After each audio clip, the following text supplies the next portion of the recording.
Subscribe to our YouTube channel and press the bell icon to get the latest updates. With the spike in COVID-19 cases leading to a complete lockdown till July 31st and a flood threat, Bihar government does have its hands full.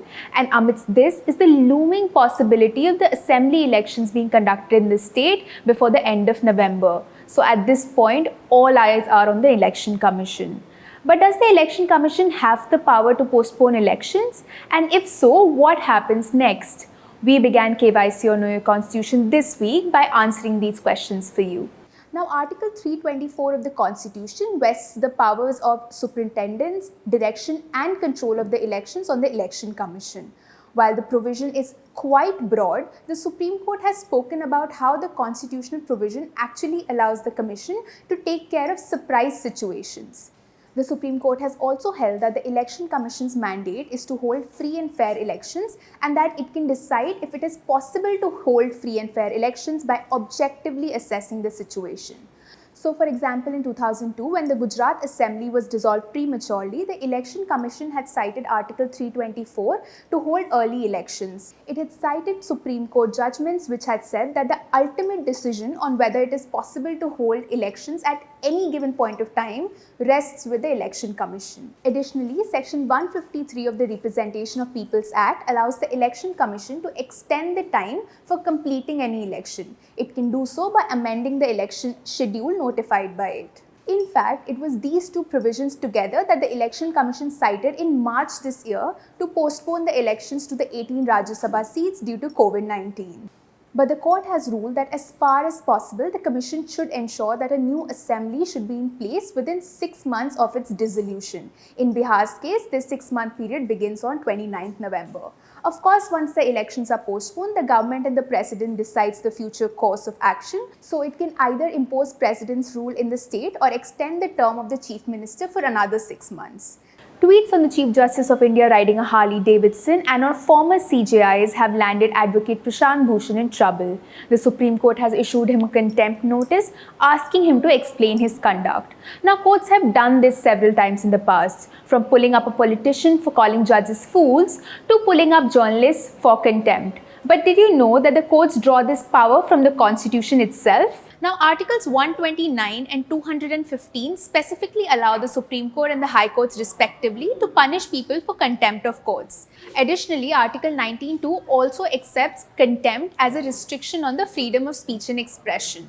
As to what can amount to contempt, the Contempt of Courts Act 1971 offers some guidance there. It says that a person might commit civil contempt if they disobey any court order or violate any undertaking that they've given to the court. And criminal contempt includes anything ranging from words to writings to visual representations that say lowers the authority of any court or interferes with any court proceedings. In 1970, former Kerala Chief Minister E.M.S. Namboodiripad was held guilty of contempt after he gave a speech saying that judges were guided and dominated by class interests. In 2002, author Arundhati Roy was also punished for contempt for her article against the Narmada judgment. Apart from the original article, the court also found her affidavit filed in court to be offensive. It then sentenced her to 1-day imprisonment along with Rs 2,000 as fine. In 2015, Kannur MLA M.V. Jayarajan was convicted for contempt for calling 2 High Court judges fools. And perhaps one of the most spoken about instances of contempt was when former Calcutta High Court Judge Justice C.S. Karnad became the first sitting High Court judge to be awarded a 6-month jail term for contempt of court. Now, several journalists and publications have also in the past been hauled up for contempt. One of the most notable ones amongst these was the case against Vaha India for publication of an article titled Judged Out. This article gave marks to judges of the Delhi High Court. But judges have also cautioned against indiscriminate use of the power of contempt. In fact, Justice Krishna Iyer said that courts and judges must suffer criticism and benefit from it. Char Dham, Sanatan Dharma, Hinduism and the right to freedom of religion. A recent Uttarakhand High Court judgment discussed all of this.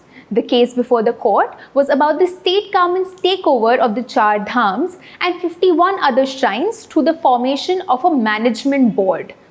Now, while the court upheld the law constituting the board, it also held that Hindus professing Sanatan Dharma do not form a religious denomination under Article 26 of the Constitution. But what does a religious denomination mean? And what did the court say about this? Now, Article 26 grants certain rights to religious denominations, but it does not exactly define what a religious denomination is. So, the Supreme Court has laid down certain parameters. It has said that a religious denomination must satisfy three conditions. It must have a common faith, common organization, and designation by a distinctive name. Applying these conditions, courts have held that members of the Pushti Margiya Vaishnava Sampradaya form a religious denomination, but members of the Swaminarayanan sect don't. And what rights do religious denominations have?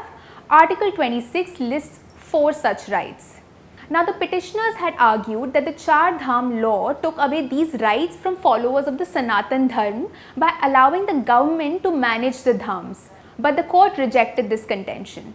The court referred to various Supreme Court judgments which have ruled that no caste, subcaste or sect of Hindu religion who worship a particular god can be called a religious denomination. The court then spoke at length about the scope of the Hindu religion and the meaning of Sanatan Dharma and ruled that Hindus having faith in Sanatan Dharma do not form a separate religious denomination. It explained that Hinduism is often described as Sanatan Dharma and all Hindus by and large profess and have faith in the Sanatan Dharma. The court therefore held that they cannot be equated to a religious denomination as it does not specify the 3 conditions laid down by the Supreme Court. And what does it mean for those professing Sanatan Dharma? The courts have held that any law which takes away the right of administration completely from a religious denomination, it would violate the 4th right under Article 26. So essentially, if the court had held that the followers of Sanatan Dharma did form a religious denomination, the court would have had to examine whether the law violates their rights under Article 26.